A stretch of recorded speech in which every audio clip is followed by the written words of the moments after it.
मैं समझता हूं कि गोवा की राजनीति में आज एक बहुत इम्पॉर्टेंट दिन है।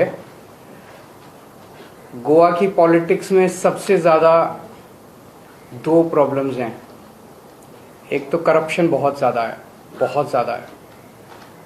गोवा सरकार देश में it is one of the richest governments in the country, और उसके बावजूद गोवा के लोगों को सुविधाएं नहीं मिल पा रही।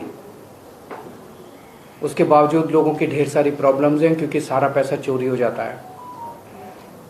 और दूसरी प्रॉब्लम है कि चाहे किसी भी पार्टी की टिकट से कोई चुनाव लड़े, जीतने के बाद वो कभी इस पार्टी में चला जाता है, कभी उस पार्टी में चला जाता है। पिछले 1-2 चुनावों से देखने को मिल रहा है कि चाहे जिस मर्जी पार्टी से लड़े वो सारे बीजेपी में चले जाते हैं।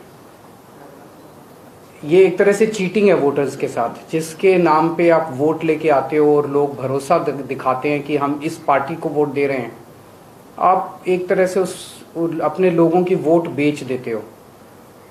तो आज हमारे सभी कैंडिडेट्स ने एक एफिडेविट साइन किया है, और एफिडेविट में ये कसम खा रहे हैं कि हम अगर जीते तो हम ईमानदारी से काम करेंगे, हम रिश्वत नहीं लेंगे, हम करप्शन नहीं करेंगे, और दूसरा कि हम आम आदमी पार्टी छोड़ के किसी और पार्टी में नहीं जाएंगे। हमारे कैंडिडेट्स हमने बहुत ध्यान से चुने हैं।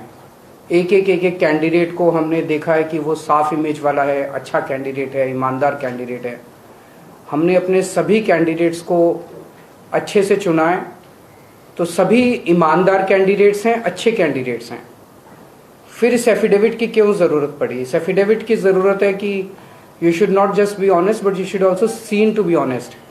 जनता को भरोसा दिलाना है। जनता भरोसा नहीं करती है कि ईमानदारी से सरकार चल सकती है, ईमानदार कैंडिडेट्स भी हो सकते हैं।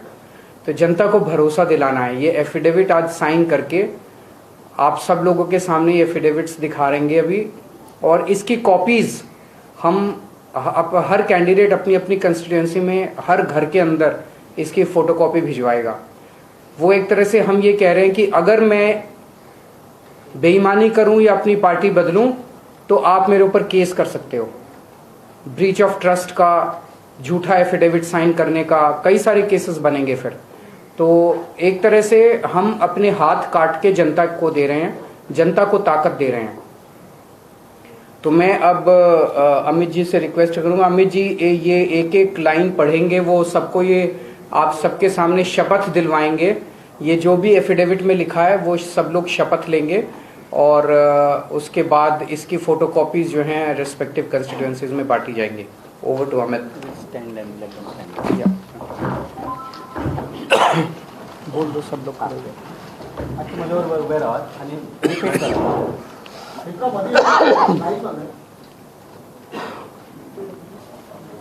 आप आपले एफिडेविट घेऊन रिपीट करा। हांव तुमचें नाव सांगात। अमित अशोक पालेकर, वर्सा 45 वर्सां, रावपी सांताक्रूज, सोपूतपत्र बरोवपाचें कारण म्हळ्यार सांताक्रूजच्या लोकांनी म्हाका आमदार म्हणून वेंचून दीत जाल्यार देवाक साक्षी दवरून हांव सोपूत घेता की हांव केन्नाच लाच घेवचो ना। हांव आम आदमी पार्टी सोडून बाकीच्या खंयच्याच पक्षांत वचचो ना। हांव सांताक्रूजच्या लोकांची मनासावन सेवा करतलो। हे म्हजें वचन आसा, आनी हांवें दिल्लें उतर पाळूंक ना जाल्यार सांताक्रूजचे लोक म्हज्या आड कायदेशीर कारवाय करूंक शकतात। हे सोपूतपत्र हांव पुरायपणान स्वताचे खोशेन, अक्कल हुशारीन आनी कोणाच्या दबावाक बळी पडनासतना बरयता। देव बरें।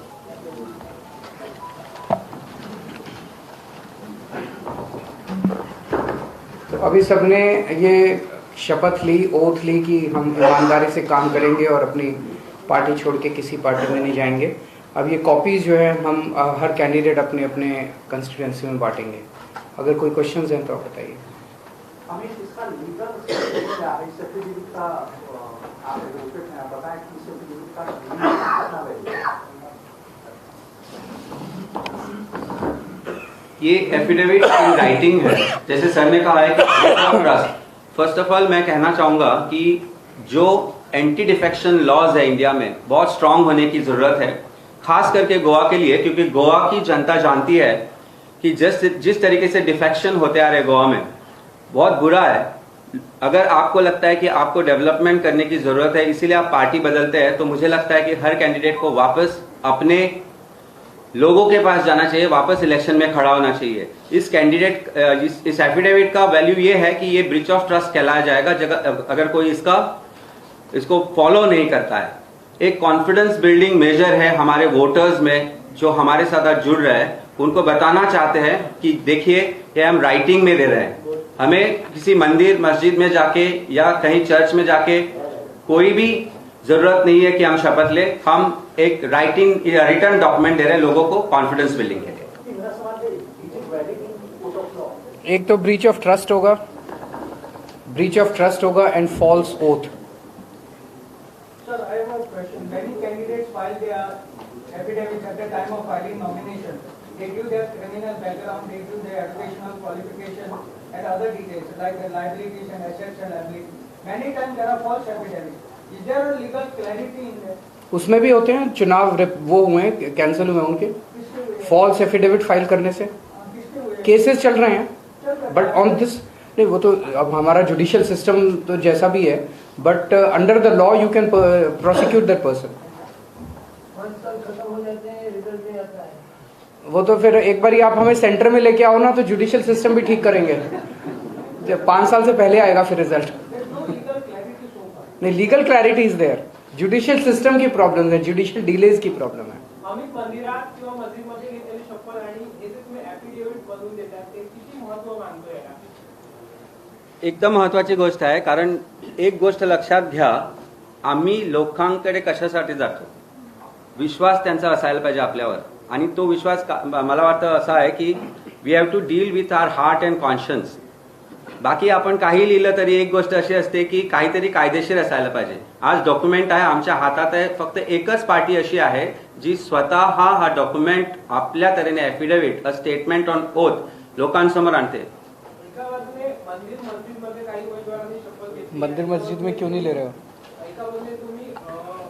मैं एक पार्टी ने ली है, मंदिर मस्जिद लेके गए, मंदिर और क्रॉस के पास लेके गए थे वो उनको। वो भी अच्छी बात है, हम किसी की बुराई नहीं करना चाहते, वो भी अच्छी बात है।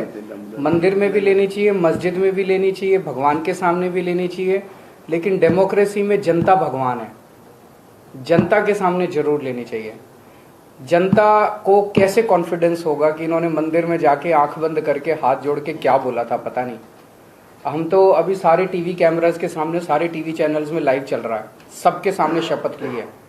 अब ये एफिडेविट की कॉपी घर घर में बांटेंगे। फिर अगर ये बदलते हैं, अगर कोई कैंडिडेट बदलता है, तो जनता में उसकी बेइज्जती भी होगी, समाज के सामने है ना, पूरे देश के सामने। अभी तो हो सकता है कई नेशनल टीवी चैनल्स पे भी ये चल रहा है, और लीगल सैंक्टिटी भी है।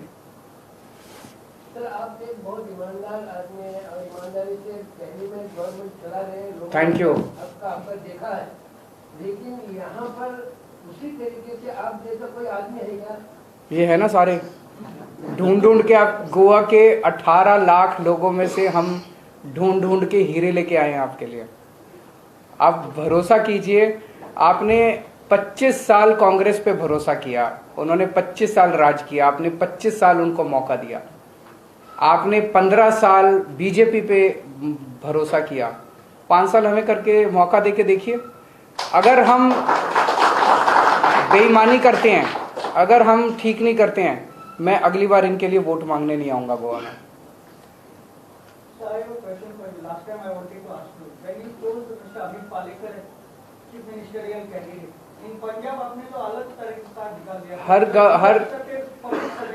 हर स्टेट की अलग अलग स्ट्रेटेजी है। यहाँ पे डायरेक्ट था, वहाँ पे वैसे था। हाँ, दोनों स्ट्रेटेजी सेम क्यों नहीं लागू होती है? वो पार्टी की डिसीजन है। यानी पार्टी गोवा में अलग डिसीजन लेती है और पंजाब हर एक का अलग अलग, गोवा अलग है, पंजाब अलग है, यूपी अलग है, दिल्ली अलग है, सबका अपना अपना स्ट्रेटेजी है। I'm asking where you are contesting. Only two states you are there. Punjab and Goa measures you are focusing. Punjab and Goa. अभी तो 4 ही स्टेट्स में है। नहीं, मैं उत्तराखंड जा रहा हूँ, परसों उत्तराखंड जा रहा हूँ मैं। I am here for 4 days, next day I am going to Uttarakhand for 4 days। Thank you so much. हाँ, अभी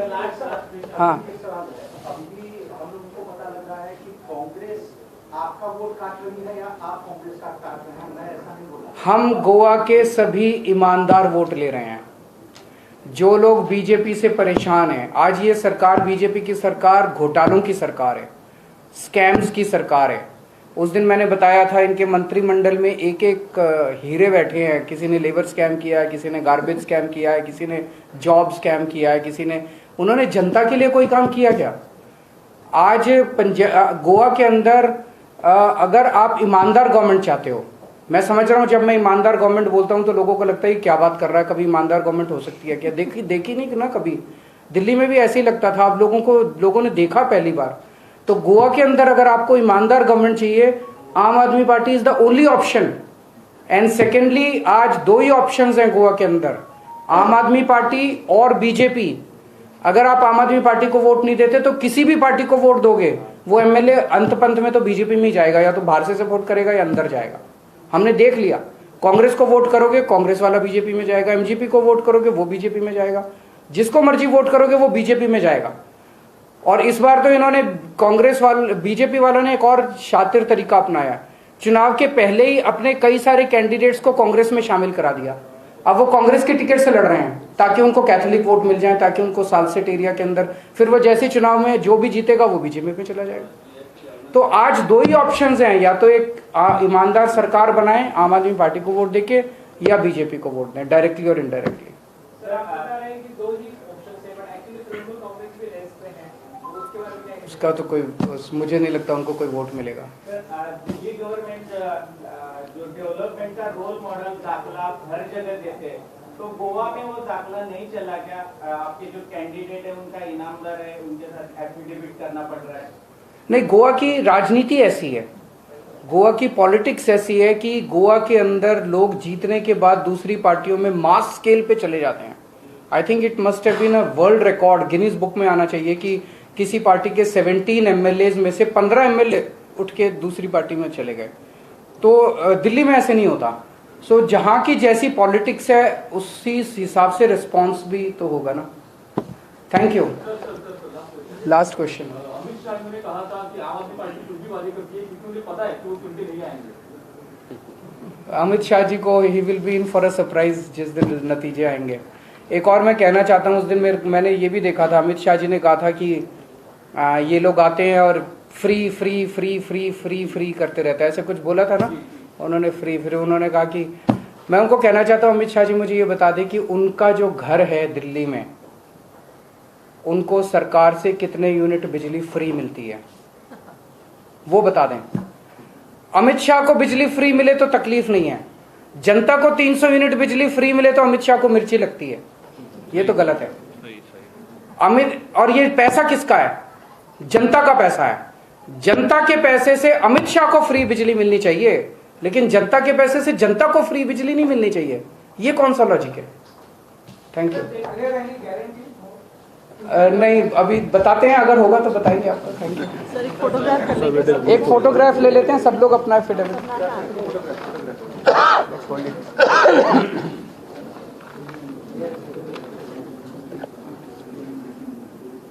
फर्स्ट